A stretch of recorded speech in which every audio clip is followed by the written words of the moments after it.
योगमैश्वरम् शुक्लप्रतु न तु मां शक्यसे द्रष्टुम् अनेनैव स्वचक्षुषा दिव्यं ददामि ते चक्षुः पश्य मे योगमैश्वरम् पश्य मे योगमैश्वरम्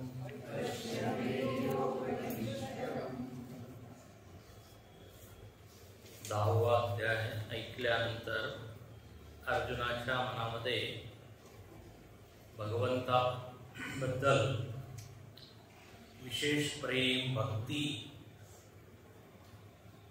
उत्पन्न झालेली आहे.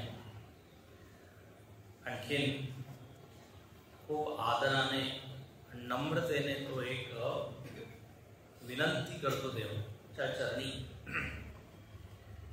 की मन्यसे यदि तच्छक्यम, जर तुम्हाला वाटतं की मी तुमचं विश्वरूप होऊ शकेन, जर तुम्हाला वाटतं की मी समर्थ आहे, मी योग्य आहे, तर कृपा करून तुम्ही मला दर्शय, दाखवा तुमचं व्यापक रूप. ज्या प्रकारे तुम्ही सांगितलं 10व्या अध्यायामध्ये की मी जगातल्या सगळ्या वस्तूंमध्ये आहे, व्यक्तींमध्ये आहे, देवलोक, पृथ्वीलोक, पितरलोक, वनस्पती, पशु, पक्षी, गंधर्व, एवढंच काय तर असुरांमध्ये सुद्धा तुम्ही आहे. प्रल्हादश्च स्म्य असुराणाम. तर मला हे रूप पाहायचंय, द्रष्टुमिच्छामि. आणि अर्जुनाच्या मनामध्ये पण काही छल नाही, कपट नाही. त्याच्या मनामध्ये जे आलं ते त्याने व्यक्त केलं. अर्जुन शब्दाचा अर्थ आपण आधी पाहिलेला आहे.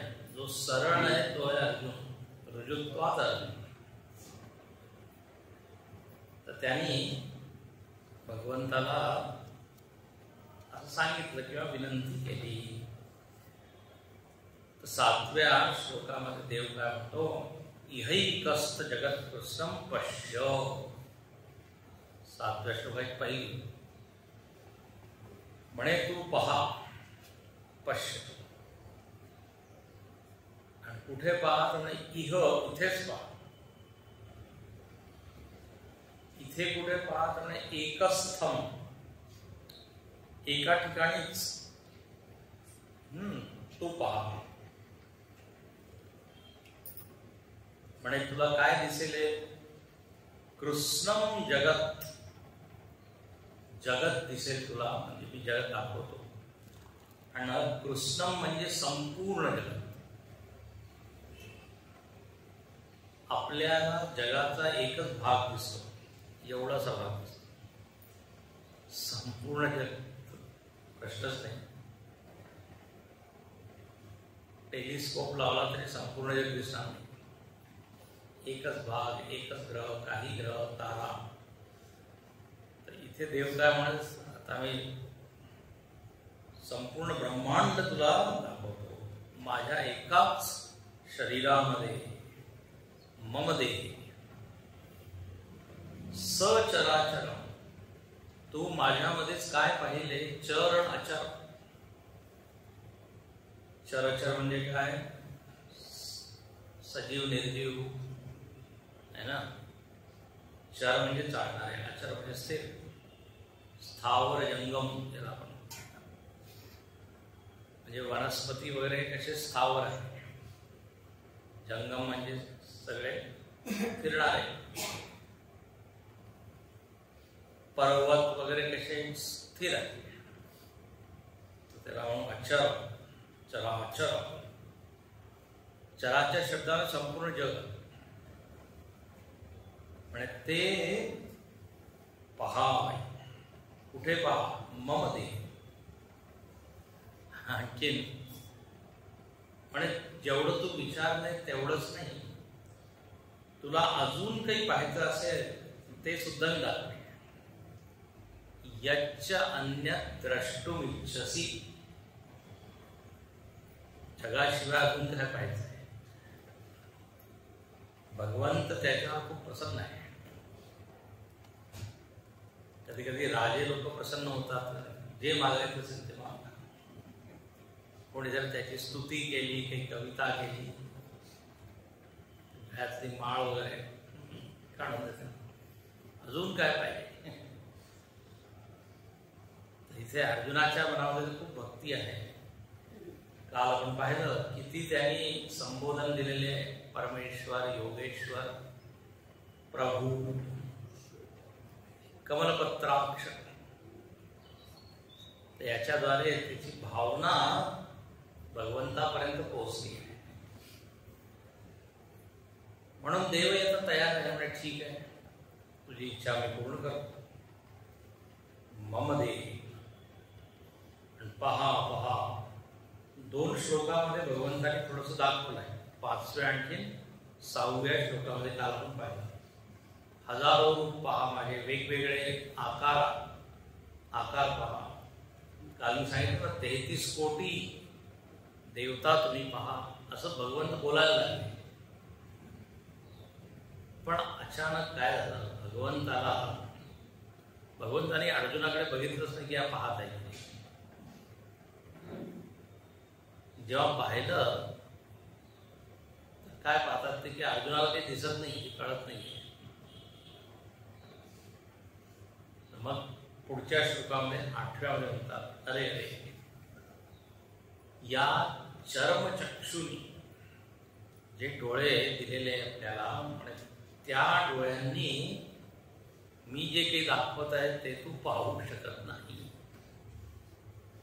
न तुमाम द्रष्टुम शक्यसे, तू मला पाहू शकत नाही. अनेनैव चक्षुषा स्वचक्षुषा,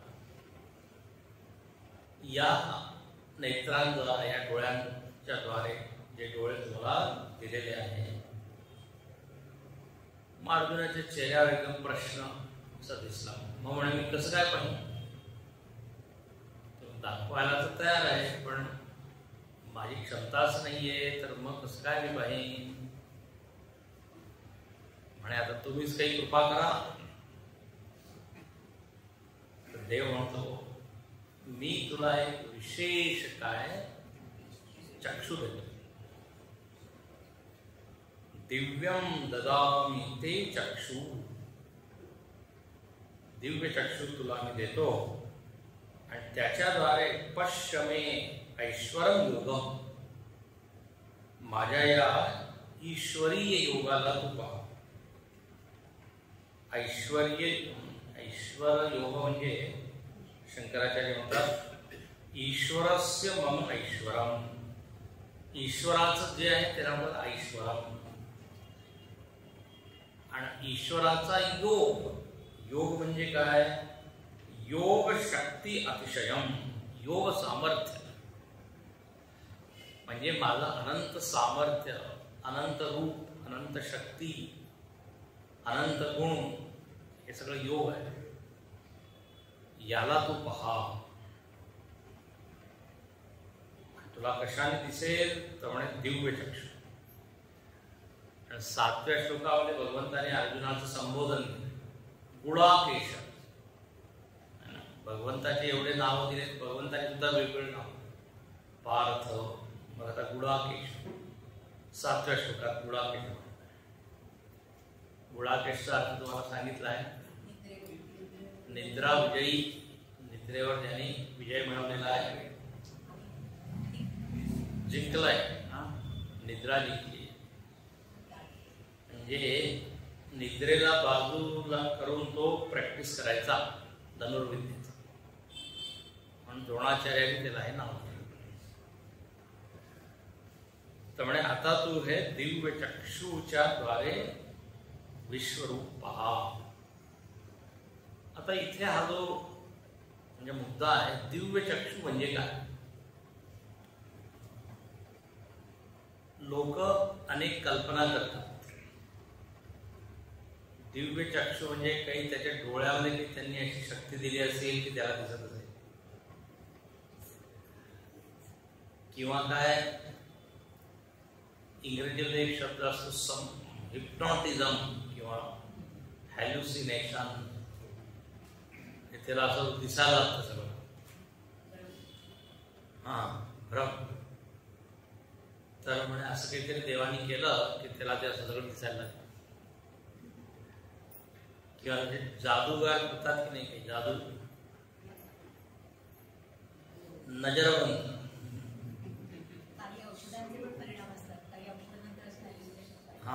औषध ते एक असतं पास्ट लाईफ रिग्रेशन. तुम्हाला असं सारखं सांगतात तुम्ही जात आहे मागे, असं सांगून त्याला काही दिसायला लागतं.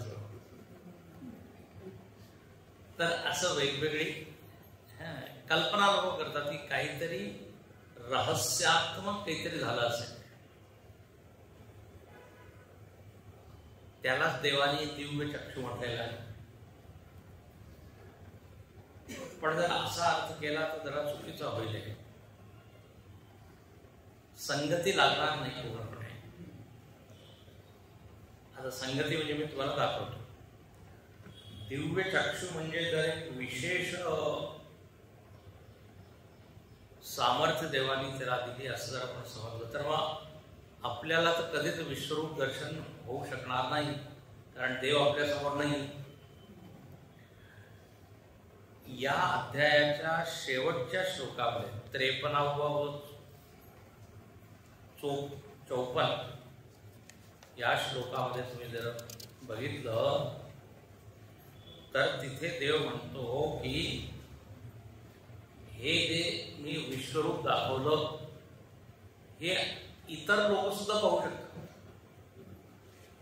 कशाने पाहू शकत नाही आणि कशाने पाहू शकतील. म्हणजे याचा अर्थ काय झाला, फक्त अर्जुनच नाही तर आपण सुद्धा पाहू शकतो.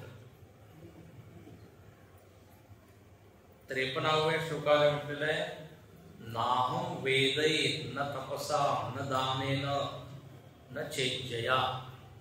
म्हणजे तप, दान, वेद याच्याद्वारे न शक्यम एवं विदु द्रष्टुम द्रष्टवान असी माम यथा.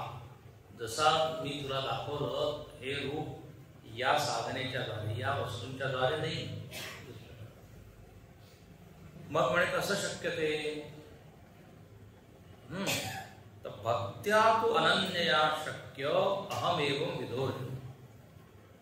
म्हणे जर अनन्य भक्ती जर कोणी केली तर त्याला माझं हे रूप दिसेल. ज्ञातुम द्रष्टुम प्रवेष्टुम 3 गोष्टी होईल. माझं ज्ञान त्याला होईल, माझं रूप त्याला पूर्णपणे दिसेल आणि माझ्यामध्येच तो प्रवेश होऊन जाईल. म्हणजे एक रूप. याचा अर्थ काय झाला की सगळ्यांसाठी हे उपलब्ध आहे. दिव्य चक्षु जर विशेष काही चष्मा असेल तो त्याला दिला असेल तर मग सगळ्यांना नाही पडत. ते आधी मध्ये एक आलं होतं ना 3D मूवी, 3 डायमेन्शनल. 3 मग एक चष्मा घालावा लागला म्हणजे एकदम सरळ दिसायचं. एकदम खरोखर असं वाटायचं समोरच आहे. अशी अशी दृश्य मुद्दाहून त्यात टाकले होते. कोणी बाण चालवत आणि असं वाटत बाण आपल्याला लागत आहे. साप जो खून टाकत. ते दृश्य पाहण्यासाठी विशेष चक्षु लागायचं, चष्मा. तर इथे असे काही अर्थ नाही. म्हणून गुरुदेवांनी सुद्धा सांगितलेलं आहे हास्यास्पद आहे. असं जर तुम्ही काही विशेष एक अर्थ घेतला त्याचा दिव्य चक्षुचा तर हे बरोबर होणार नाही. म्हणून इथे म्हणतात कित्येक टीकाकार या दिव्य चक्षुंचे स्पष्टीकरण विलक्षण कल्पनांच्या व हास्यास्पद सिद्धांताद्वारे देण्याचा प्रयत्न करतात. तर आता याचा अर्थ काय होईल जर हे अर्थ नाही येतात तर आता पण इथे देवाने काय सांगितलं, माझ्या देहामध्ये तू पहा. आता भगवंताचा देह काय आहे? आता इथे एक असा प्रश्न आहे की अर्जुनाने भगवंताचं रूप पाहिलं दिव्य, तर अर्जुन कुठे उभा होता? अच्छा, देव कुठे उभे होते? देव कुठे उभे होते? कुरुक्षेत्रामध्ये. आणि कुरुक्षेत्र काय? पृथ्वीचा एक भाग आहे. आणि पृथ्वी काय आहे? सृष्टीचा एक भाग आहे. तर भगवंत सृष्टीमध्ये उभे की भगवंतामध्ये सृष्टी? दाखवलं काय इथे? भगवंताने आपल्या शरीरामध्ये काय दाखवलं? म्हणून ते मम देह. आता देह स्वतःच कुठे उभा आहे? पृथ्वीवर. देह म्हटलं म्हणजे काय? आकार. आणि आकार आला म्हणजे काय? त्याला काही आश्रय. कृष्ण म्हटल्याबरोबर आपल्या समोर एक आकार येतो ना डोळ्यासमोर. आणि जेव्हा तो अवतरित झाला तर त्याला एक स्थान पाहिजे राहण्यासाठी. गोकुळ आहे, मथुरा आहे, वृंदावन आहे. आता तो आकारवाला आहे, तो उभा आहे कुठे? पृथ्वीवर. आणि आता इथे सांगण्यात काय येत आहे की माझ्यामध्ये तू जग पहा. म्हणजे पृथ्वी वेगळी झाली का जगापासून? कळतंय का? म्हणजे हा एक प्रश्न आहे. कृष्णामध्ये पृथ्वी आहे की पृथ्वीवर कृष्ण आहे? घाबरू नका तुम्ही. कृष्णामध्ये पृथ्वी आहे ना. तर आपण जर असं समजलं की भगवंताचं एक शरीर आहे आणि त्याच्यामध्ये त्याला सगळं अर्जुना सगळं जग दिसत आहे, म्हणजे हे असंच आहे जसं काही एक टीव्ही समोर पण बसलो आणि भगवंताचं शरीर म्हणजे टीव्ही स्क्रीन झालं आणि अर्जुन पाहत आहे. त्या टीव्हीचा रिमोट देवाजवळच आहे, टीव्ही जवळच. जोपर्यंत मी दाखवेन तोपर्यंत दिस. तो लोक अशीच कल्पना करतात. शरीर आहे त्याच्यात एक एक दृश्य येत आहे. म्हणून ते म्हणतात की हे हास्यास्पद आहे. आता हे समजण्यासाठी कारण हा खूप गंभीर मुद्दा आहे, सोपं नाही आहे. लोकांना खूप सोपं समजतात की देवाने आपल्या शरीरात. आता हा जरा विचार करा की हे जग कुठे आहे? जग जगामध्ये आहे की जगापेक्षा काही वेगळ्या ठिकाणी? हे बघ, कोणतीच वस्तू स्वतःमध्ये नसते, त्याला म्हणतात आत्माश्रय दोष. मी माझ्यावरच उभा नाही राहू शकत, मी माझ्या खांद्यावर बसू नाही शकत. आत्माश्रय दोष. तर वेगळं काहीतरी पाहिजे. जग कुठे आहे? जगामध्ये. आपण असं म्हणतो, याचा विचार करत नाही. तर जर वेदांत जर आपण ऐकलं असेल तर हे सगळं कळेल. वेदांतामध्ये काय सांगितलं जरा विचार करा या जगाबद्दल. म्हणे हे जग कुठून आलं? तर म्हणे एक सत तत्व आहे, सत चेतन आनंद. सदैव सौम्य इदवग्रास. लक्ष द्या, तिथून हे जग उत्पन्न झालं. आणखी त्या चैतन्यामध्येच हे जग आहे. जग कुठे आहे? चैतन्यामध्ये आहे. तर जेव्हा इथे मम देह म्हणतात ना, तर मम देह म्हणजे मम चिन्मय देह, चैतन्य रूप एक देह. चैतन्यामध्ये हे विश्व आहे. खरं म्हणजे चैतन्यानेच विश्वाचं रूप घेतलेलं आहे की नाही? तर जेव्हा कृष्ण म्हणतो माझ्या देहामध्ये पहा, म्हणजे चैतन्यामध्ये पहा. रामायणामध्ये गोस्वामी तुळशीदासजी म्हणतात, राम भगवंताचं देह कशाचं बनलेलं आहे, पंचभूतांचं बनलेलं आहे की इतर पदार्थांनी बनलेलं आहे. तिथे स्पष्ट म्हणतात चिदानंदमय देह तुम्हारी. चैतन्यच आहे, त्यांनी ते आकार घेतला आहे. तर मम देहे म्हणजे चैतन्य, कृष्ण चैतन्य असतो म्हणू शकतो. काय होतं, कृष्ण म्हटल्याबरोबर आपल्या समोर मुरलीधर गोवर्धन गिरिधारी तोच आहे. आता त्याला उभं राहण्यासाठी एक आकार पाहिजे, आधार पाहिजे. तो सगळ्या जगाचा आधार कसा होईल की नाही. म्हणून दिव्य चक्षुचा अर्थ इथे असा आहे की त्या ज्ञानाच्या दृष्टीने, ज्ञानचक्षु, दिव्य चक्षु म्हणजे डोळ्यामध्ये फरक केलेला नाही किंवा काही रहस्य नाहीये. अर्जुनाला जणू काही देव म्हणत आहे की तू त्या चैतन्याकडे दृष्टी ठेव. मी तुला आशीर्वाद देतो की तू त्या चैतन्याकडे लक्ष देऊ शकेल. आणि मग तिथून जेव्हा तू पाहिल तर तुला हे दिसेल की सगळं काही त्या चैतन्यावर आहे. अनंत ब्रह्मांड, अनंत सृष्टी. तर हीच दिव्य दृष्टी.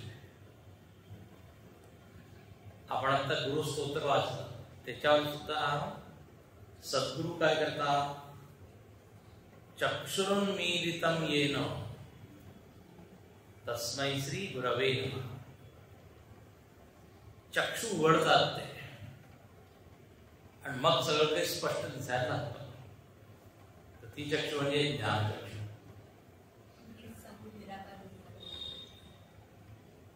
ते थोडस वेगळं आहे. भगवान शंकराकडे सुद्धा कोणती चक्षु आहे, ज्ञानचक्षु. 3 नेत्र आहे ना त्यांच्याकडे, एक न्याय, एक प्रेम आणि ज्ञान. हे 3 डोळे आहेत. न्यायाचा डोळा आहे. न्याय म्हणजे ते पक्षपात करत नाही. देव काय कर्माच्या प्रमाणे फळ देणार आहे, तर तो न्यायाच्या दृष्टीने बघतो. दुसरं त्याच्याकडे प्रेमाची दृष्टी, प्रेमाने तो बघतो. जर कोणी खूप भक्ती केली, आराधना केली, उपासना केली, तर त्याच्यावर तो कृपा करतो. प्रेमवृष्टी. आणि तिसरी जी दृष्टी आहे भगवंताकडे, ज्ञानाची दृष्टी. 3 नेत्र जे आहे ज्ञानाच्या दृष्टीने बघतो. अज्ञानाने पाहत नाही. आपण कोणत्या दृष्टीने बघतो, अज्ञान दृष्टीने बघतो. म्हणून माझं, तुझं, राग, द्वेष, हा माझा आहे, हा तुझा आहे, परका आहे वगैरे, अज्ञानाची दृष्टी. तर दिव्य दृष्टी म्हणजे ज्ञानाची दृष्टी. त्या दृष्टीने जर बघितलं तर तुम्हाला दिसेल की संपूर्ण जग या कृष्ण चैतन्यावर अधिष्ठित आहे, अधिष्ठान आहे. आता भगवंताच्या कृपेने ही दृष्टी आपल्याला मिळू शकते. हे मागच्या अध्यायामध्ये भगवंतांनी सांगितलंय, ददामि बुद्धियोगम येन माम उपयान्ति ते. मी तुला बुद्धियोग देतो, बुद्धी तुझी सूक्ष्म करतो, त्याच्याद्वारे तू मला पाहू शकेल. म्हणजे माझं खरं स्वरूप तुला दिसेल की संपूर्ण जग माझ्यामध्ये आहे. जगात जर सत्य काही असेल तर मीच आहे हे तुला दिसेल. तर तिथे देवाने काय दिली, बुद्धी. ददामि बुद्धियोग. इथे काय म्हणतात, ददामि दिव्य चक्षु. थोडंच वरच आहे. एक तू बुद्धीने तू समजलं, आता तुला अनुभव होईल असं. हे पहा 9व्या अध्यायामध्ये भगवंताने सांगितलंय, मत्स्थानी सर्व भूतानी, एक श्लोक आलेला आहे, मत्स्थानी सर्व भूतानी, संपूर्ण जग माझ्यामध्ये आहे. तर अर्जुन म्हणतो, हा तुम्ही जे म्हणता एकदम 100% बरोबर आहे, त्याच्यावर मला काही म्हणजे प्रश्न नाही, संशय नाही. सिद्धांत वाक्य आहे मत्स्थानी सर्व भूतानी. आता म्हणे मला प्रत्यक्ष पाहायचं आहे, कळतंय का? मत्स्थानी तुमच्यामध्ये सगळं आहे, तुमच्यामध्ये मला कळलंय की चैतन्यामध्ये, पण आता मला असं जरा वाटलं पाहिजे की बरोबर आहे.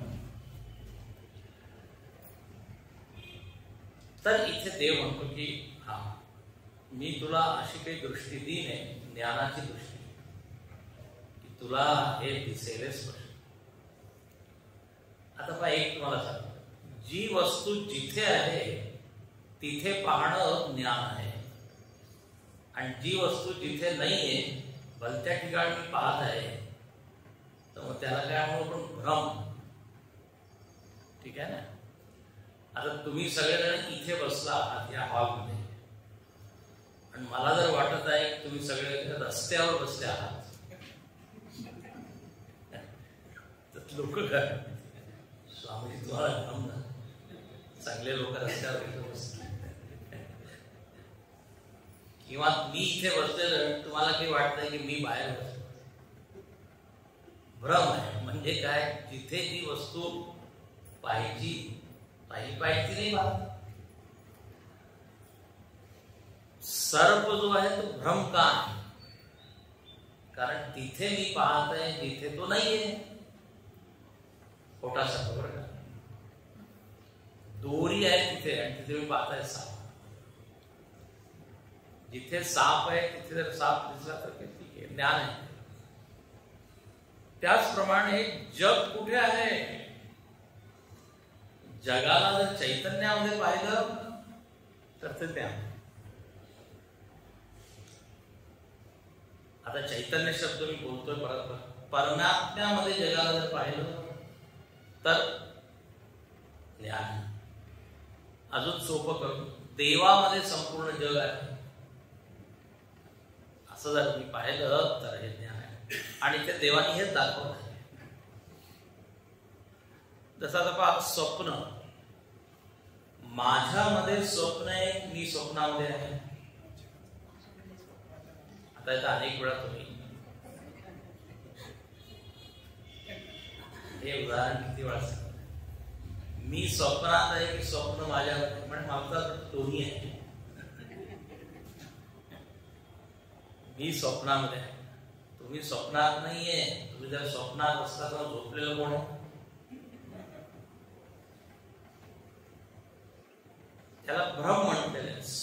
आपले जे संस्कार आहे, आपल्याबद्दलचे संस्कार, आपल्या आकाराचे संस्कार, आपण रोज पाहतो आपला चेहरा आरशामध्ये, तर संस्कार बनले त्याचे, आणि तो संस्कार तिथे एका रूपात मध्ये अभिव्यक्त होतो. तर तिथे काही आपण नसतो, आपले संस्कार असतात, आपल्या वासना असतात, पण आपल्याला वाटतं खरोखर मी तिथे फिरत आहे, पाहत आहे, पण उठल्यावर ते आपल्याला तर स्वप्नाला भ्रम का म्हटलेलं आहे, कारण मी चुकीच्या ठिकाणी मला पाहत आहे.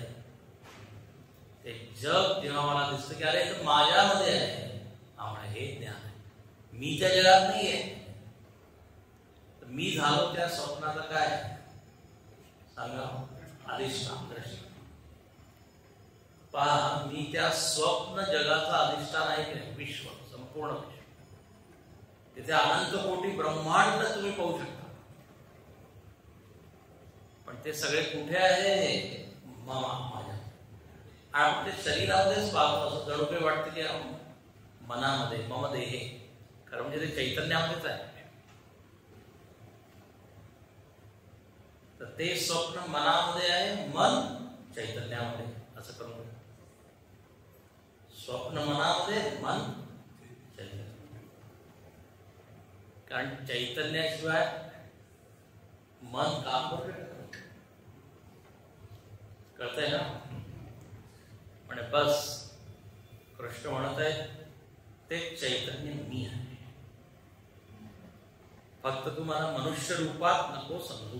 म्हणून इथे म्हणतात पश्चिमे ऐश्वरम योग, ईश्वरीय माझं आहे असं सांगून त्याची जणू काही दृष्टी त्यांनी बघत आणखीन मग ते दाखवतात. आता इथे संजय जो आहे, संजय धृतराष्ट्राला जर सांगत आहे तर तो काय म्हणतो पहा. संजय उवाच एवं उक्त्वा ततो राजन् महायोगेश्वरो हरिः दर्शयामास पार्थाय परमं रूपमैश्वरम् एवं उक्त्वा ततो राजन् योगेश्वरो हरिः दर्शयामास पार्थाय परमं रूपमैश्वरम्. संजय त्या धृतराष्ट्राला संबोधित करतात, हे राजन. इथे राजन म्हणजे धृतराष्ट्र. एवं उक्त्वा या प्रकारे सांगितल्यानंतर, म्हटल्यानंतर, म्हणजे भगवंताने या सांगितलं की मी तुला दिव्य चक्षु देतो, त्या दृष्टीने तू पहा तर तुला दिसेल सगळं काही. तर याप्रमाणे जेव्हा सांगितलं तेव्हा महायोगेश्वरो हरिः दर्शयामास, दर्शयामास म्हणजे दाखवलं. काय दाखवलं? परम रूपम ऐश्वरम, जे परम ईश्वरीय रूप ते दाखवलं. परम म्हणजे सर्वोत्कृष्ट, उच्च. परम म्हणजे परम शांती, परम ज्ञान, परम आनंद. एक कम्प्युटर बनवलं, सुपर कम्प्युटर, त्याचं नाव दिलं परम कम्प्युटर. सुपर, सुप्रीम, परमेश्वर, परमात्मा. तर परमं रूपम ते भगवंतानी पार्थाय म्हणजे पार्थासाठी, अर्जुनासाठी ते रूप त्यांनी दाखवलं. आणि ते हा जो संजय आहे ना, हा सुद्धा खरोखर भगवंताचा भक्त आहे. जरी तो धृतराष्ट्राचा कोण आहे, सारथी आहे, सारथी करतो तो की सारथी आहे की नाही, सारथी पुत्र आहे. तर मनापासून तो देवाचा भक्त आहे. आणखी त्याला हे विश्वरूप त्यांनी सुद्धा पाहिजे. म्हणून तो शेवटच्या अध्यायामध्ये तेच परत सांगतो. म्हणजे त्याला ज्ञान वगैरे त्याच्याबद्दल तेवढं आकर्षण नाही जेवढं विष्णू. म्हणे काय अद्भुतम रूपम ते होतं. आपण काय असं दृश्य पाहिलं किती वेळा लोकांना सांगतो, जो येतो त्याला सांगतो मी आहे म्हणे. भारावून गेलाय. तर इथे तो म्हणतो देवाबद्दल त्याने सुद्धा 2 नावं दिले. महायोगेश्वर हरी. अर्जुनाने तर फक्त योगेश्वर म्हटलं, म्हणे आता महायोगेश्वर, सगळ्या योगांचा ईश्वर, ज्याच्यामुळे लोकांमध्ये योगाचं ज्ञान आहे, ज्याच्या कृपेमुळे. तर म्हणे असा हा योगाचा स्वामी.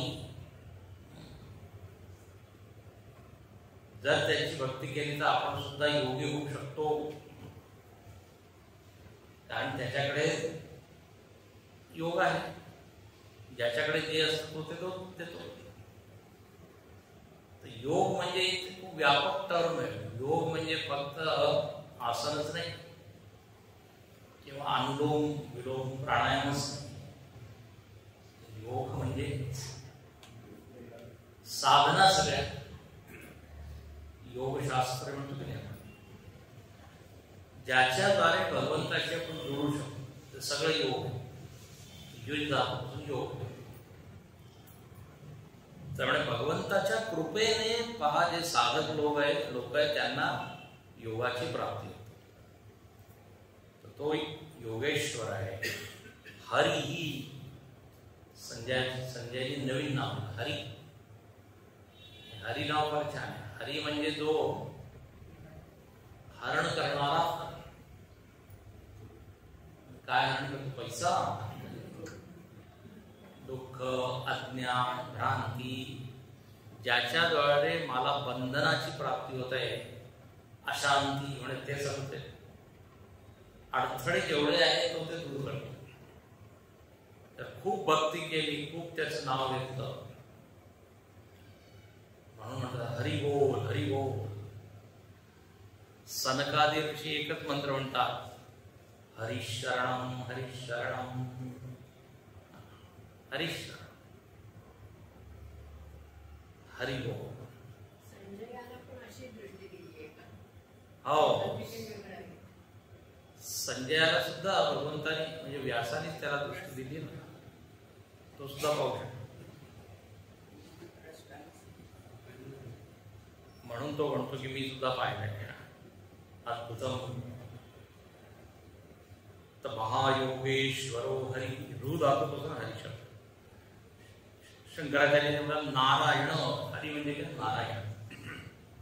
दर्शयावास दर्शितवाम पार्थाय, पार्थासाठी दाखवलं. आणि पार्थ म्हणजे कोण? पृथा सुताय. पृथा म्हणजे कुंती, कुंतीचा जो त्याला हे परमरूपम, परमरूपचा अर्थ केला शंकराचार्यांनी विश्वरूपम.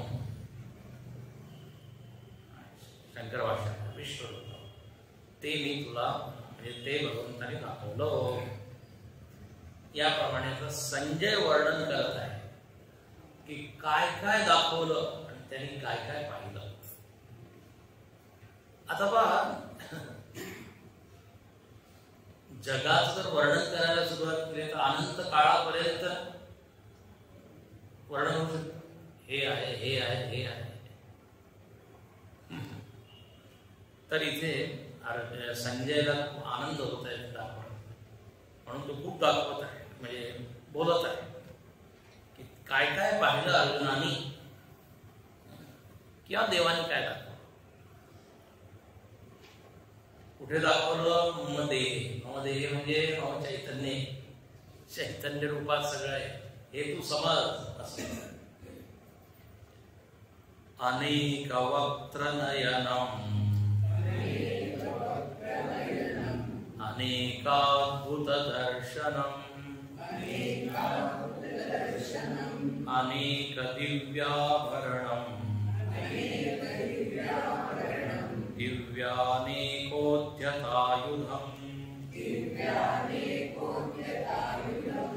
अनेक वक्त्र नयनम अनेकाद्भुत दर्शनम दिव्यानेकोद्यतायुधम. काय पाहताय तो? अनेक वक्त्र. वक्त्र म्हणजे काय? मुख. आणखी मुखामध्ये काय? अनेक नयनम, अनेक डोळे. हे अगदी वर्णन आहे पुरुष सूक्ताचं. सहस्रशीर्षा पुरुषा सहस्राक्ष सहस्रपात हे देवाचं. तेच तो पाहत आहे की जेवढे डोळे आहेत देवाचे आहे, जेवढे मुख आहे त्याच्यामध्येच आहे. आणि बरोबर आहे, चैतन्यामुळेच हे सगळे काम करत आहे, त्याच्यामुळेच सगळे स्थित आहे. तर तो एकदम तसं पाहू लागला त्या दृष्टीने की हो बरोबर आहे. निरंश निराकार चैतन्य जे आहे तेच कृष्ण आहे. त्याला सत म्हटलेलं आहे, चित म्हटलेलं आहे. आता आपण सतदर्शन पुस्तक वाचलं उत्तरकाशीमध्ये. ते सतदर्शन, सत सगळ्यामध्ये व्यापक व्याप्त, तर म्हणजे त्याच्यामध्ये तो पाहत आहे. म्हणजे आता त्याला खरोखर जग कुठे आहे हे दिसायला. आपल्याला काय वाटतं सूर्यचंद्र कुठे आहे? आकाशामध्ये. पण प्रश्न आहे की आकाश कुठे आहे?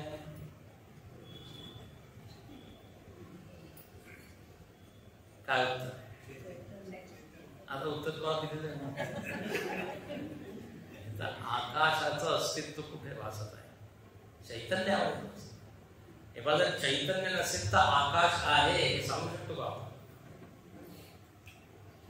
आकाश आहे हे ज्ञान त्या चैतन्यामुळे.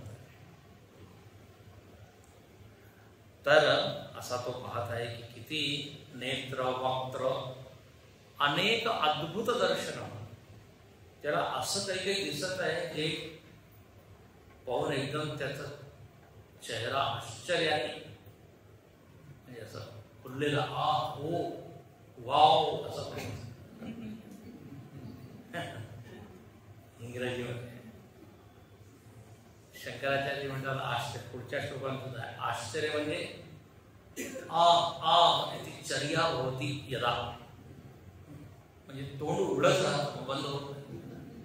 आणि पूर्ण 11 वेळा अर्जुनाचं तोंड उघडत आहे, कारण असं सगळी पाहत आहे. सर्वम आश्चर्यमयम अद्भुतम. अद्भुतम म्हणजे काय? न भूतो न भविष्यती, कधी झालं नाही कधी होणार नाही असं. जे तर्काने सिद्ध होत नाही, युक्तीने सिद्ध होत नाही, तेव्हा थोडं म्हणतो ना आश्चर्य असं काय होतं. मी एवढं समजवलं तरी समजलं नाही, आश्चर्य.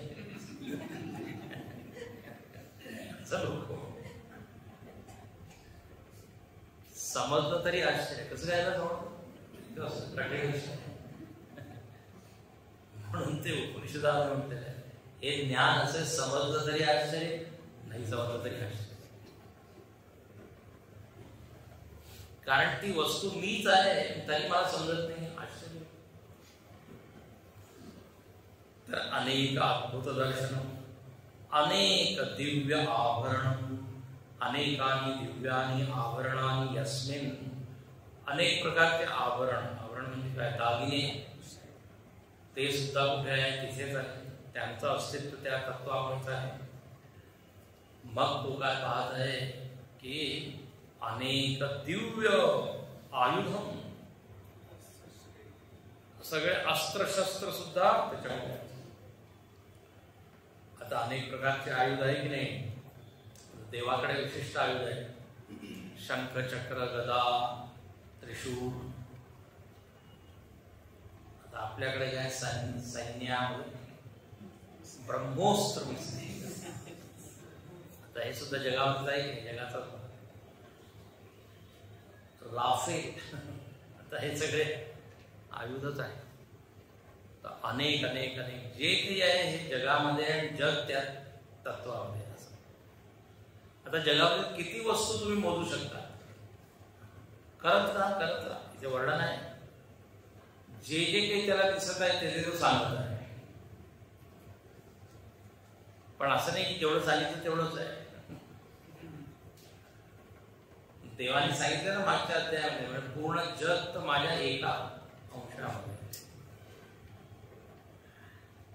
आता पाहिजे पुढे वाटत दिव्यमालांबरधरम दिव्यगंधानुलेपनम सर्वाश्चर्यमयं देवं अनंतं विश्वतोमुखं दिव्यमाल्याम्बरधरं दिव्यगन्धानुलेपनं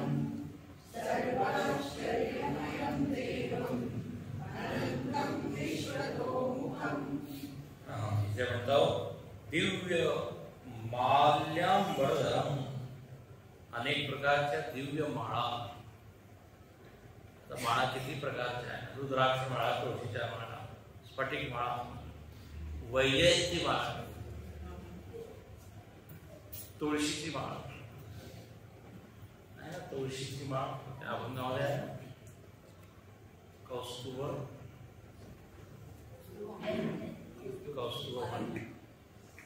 तुळशीचा हा तुळशी माळ हा तेच. तर तुळशीची माळ, तर वेगवेगळे दिव्य माळा तर पुष्पाणी अंबराणी वस्त्राणी, हा माल्य अंबरधर, अंबराणी म्हणजे वस्त्राणी, तर वेगवेगळे वस्त्र धारण त्यांनी केलेले आहे. असे विविध प्रकारचे वस्त्र पाहत आहे. आणखीन गृह्यंते येन ईश्वरेण, त्या ईश्वराने पीतांबर वगैरे वेगवेगळे वस्त्र. मग दिव्य गंधाम लेपनम, भगवंतानी काय गंध वगैरे टाकलं, दिव्य गंध त्याचं लेपन, सर्वांग लेपन केलेलं आहे, असं तो पाहत आहे. आणि संजय काय म्हणत आहे, म्हणजे जे काही पाहावं ते सगळं आश्चर्य, सर्व आश्चर्यमय. खरं म्हणजे या जगाकडे आपण बघितलं, रोजच्या घटना म्हणजे आश्चर्य. लोक म्हणतात हे कसं होतंय, पाऊस अचानक कसा पडला आणि एकदम एवढा उन्हाळा कसा वाढला आहे. म्हणजे प्रत्येक क्षणी तुम्ही नुसतं पाहू शकता की का थोडंफार त्याचे कारण आपण शोधू शकतो वैज्ञानिक लोक, पण एका विशिष्ट पॉइंटवर गेल्यावर तेही म्हणतात की कळत नाही. शरीरामध्ये रोग का होत आहे, लोक म्हणतात इतका तो चांगला कधी काही व्यसन नाही, काही नाही, त्याला कसं कॅन्सर झालं. आता हे होत आहे ना, अचानक व्यक्ती काय काय होत आहे, आश्चर्य वाटतं. कारण म्हणजे हा जन्म सुद्धा आश्चर्य आहे. कसा आपला जन्म, अरे तुम जरा उधर चले जाओ तो कुठून आले, काय माहिती त्याची आई आहे का बाहेर, कुठून आले.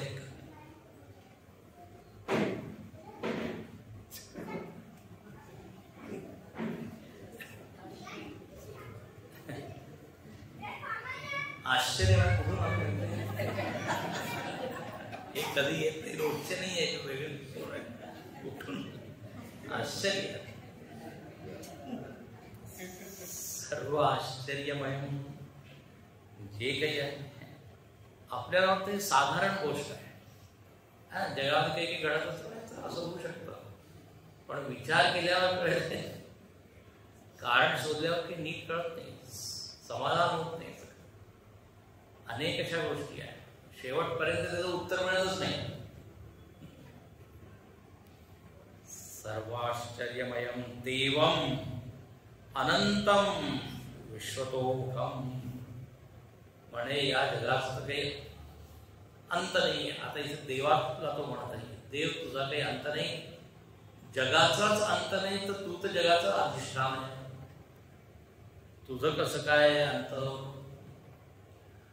आणि अंत शब्दाचा अर्थ माहित आहे ना की त्याची सीमा नाही, मर्यादा नाही, की एवढं आहे बस, इथपर्यंत, इथपर्यंत नाही जाऊ शकतो किंवा इतक्या वेळापर्यंत, स्थळ काळामध्ये त्याला मर्यादित करू शकत नाही. त्याचे गुण अनंत, त्याची शक्ती अनंत, सगळ्या दृष्टीने त्याची स्मरणशक्ती अनंत. खूप त्याला लक्षात राहतं कोणत्या जीवाला कोणतं फळ द्यायचं, याच्यावर कुठे द्यायचंय, केव्हा द्यायचंय, किती प्रमाणात द्यायचं, फलदाता आहे. आपण फलदाता होऊ नाही शकत, आपण आपल्याला फळ नाही देऊ शकत.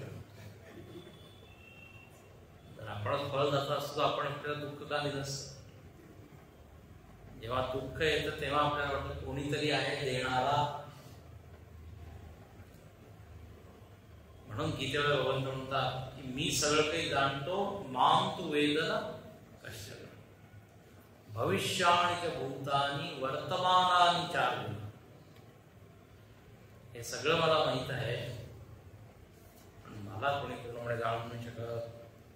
तर अनंतम आणि विश्वतोमुखम. विश्वतोमुखम म्हणजे सर्वतोमुखम सर्वभूतात्मत्वात् शंकराचार्य म्हणतात. विश्वतोमुखम म्हणजे विश्वामध्ये जेवढे मुख आहे ते तुझेच आहे असं आहे. कारण तू सगळ्यांचा आत्मा आहे.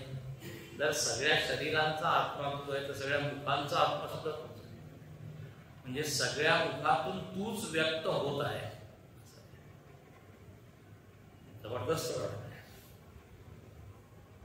सर्व भूतात्मा, सगळ्या भूतांचा आत्मा आहे तो. विश्वात्मा आहे तो.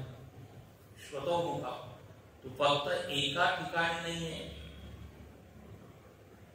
म्हणून पहा, हे जे दृश्य आहे ना, याची एक झलकच म्हणून काय, यशोदेला कृष्णाने दाखवली. तोंड उघडतं, त्या तोंडामध्ये संपूर्ण विश्वदेवी. असंच रूप रामाने कौशल्याला दाखवलं. अगदी तसंच आहे.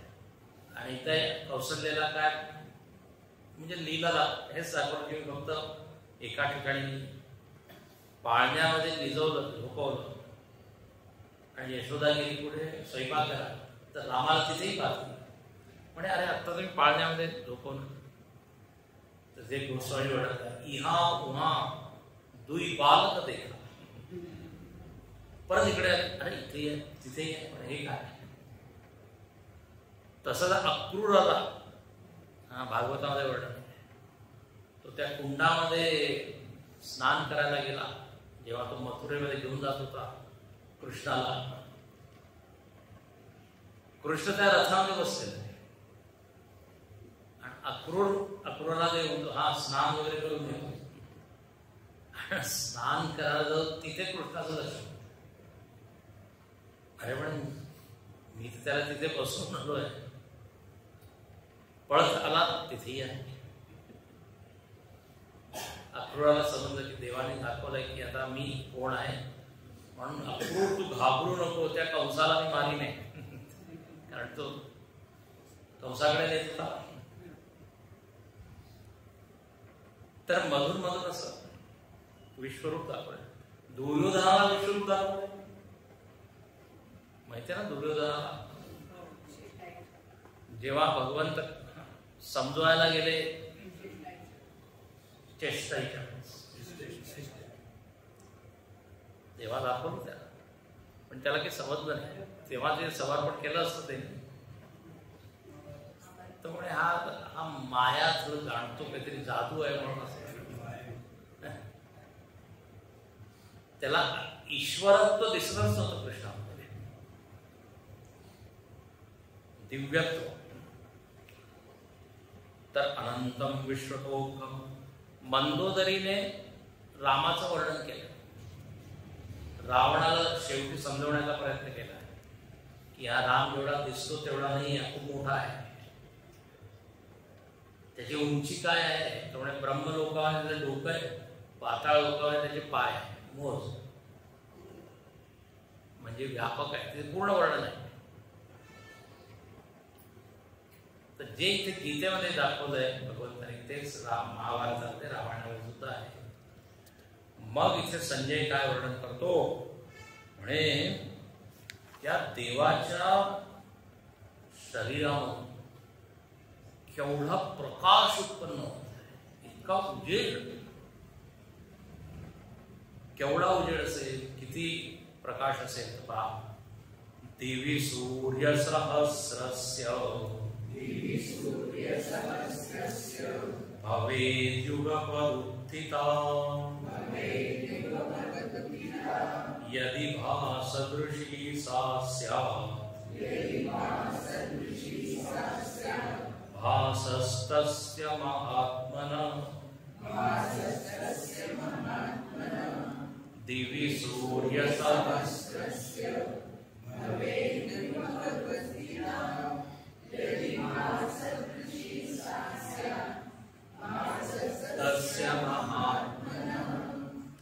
इथे देवाला संजय काय म्हणतो, महात्मा म्हणे. त्या महात्म्यामध्ये किती प्रकाश आहे. तस्य महात्मन भाव प्रकाश किती आहे तर म्हणे, यदि जर हजारो सूर्य एकाच वेळी उगवले तर किती प्रकाश होईल. कल्पना. दिवी सूर्य सहस्रस्य, या द्युलोकामध्ये म्हणजे आकाशामध्ये जर हजारो सूर्य युगपत उत्थित एकाच वेळी जर उगवले तर जेवढा प्रकाश दिसेल तेवढा प्रकाश. आणि बरोबर आहे. आता या ब्रह्मांडामध्ये हजारो सूर्य आहे. तुला विश्वरूप पाहिजे ना, तर आता सगळे जे सूर्य आहे ते माझ्यामध्ये आहे. आता जर त्यांचा जर प्रकाश एकत्र केला, गोळा केला, किती असं म्हणतात. जेव्हा एटम बॉम्ब त्याचा विस्फोट झाला हिरोशिमा जपान, तर तिथे वैज्ञानिक लोकांनी हेच असं एक्सप्रेशन केलं, अभिव्यक्ती केली. म्हणजे एवढा प्रकाश झाला जणू काही हजारो सूर्य एकाच वेळी. तर कोणी म्हटलं म्हणजे त्यांनी निश्चितही वाचलं असेल. ही उपमा तो देत आहे इथं गीतेवर. तर असा प्रकाशरूप परमात्मा तिथे तत्र एकस्थं जगत्कृष्ण. आता उद्या आदित्यस्थान.